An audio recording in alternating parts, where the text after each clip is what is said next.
Hello. So, and I thought I would just speak a little bit about something that's really kind of visible for me, working with people, counselling, and just people I come across really in everyday life, and looking at myself included. And I created a little post for my Facebook page the other day, and the quote on it was, "Be nice to yourself. It's hard to be happy when someone is mean to you all the time." I think we're all super hard on ourselves, really, and especially people who are struggling. I all too often hear like just a complete kind of inner bully, inner critic, that's, you know, you're already like in a shit place, things have gone, you know, things aren't going well internally and maybe externally, like you're having a hard time, and the thing I hear is, on top of that, like, you're being really super hard on yourself. Like, I shouldn't be feeling like this, you know, this isn't okay.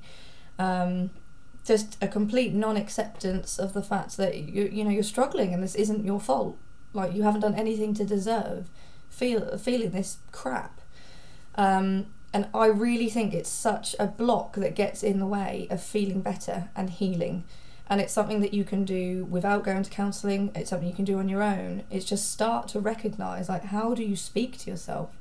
When you're having like a bad day, you're anxious, say you're having a panic attack, or just after a panic attack, how do you treat yourself? What are you saying? Are you saying, "Oh my God, I'm so," you know, are you apologising to other people? Are you apologising to yourself? Are you seeing that it was a real weakness, and like a you know, something to be ashamed of?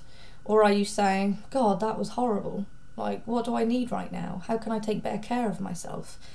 You know, what was the panic attack about? Like, is there something I'm worried about? You know, is there something I can stop doing? Is there a better way of looking after myself?"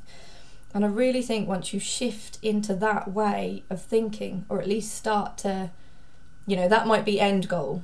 So I realise you can't jump from 1 to like 10 or wherever the heck that is.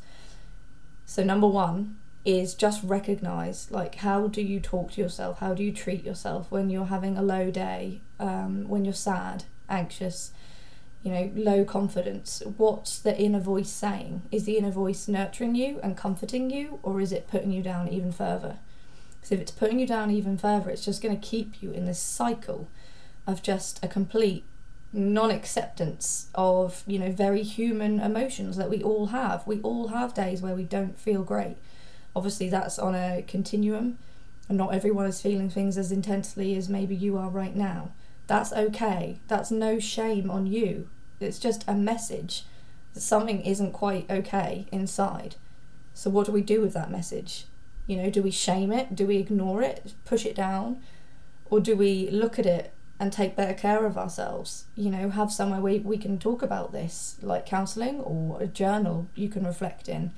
Do some yoga, you know, some meditation. So yeah, just wanted to do a really quick video about just recognising, how do you treat yourself when you're suffering? Because I think that's a really good starting point with trying to take better care of yourself. Okay, thank you for watching.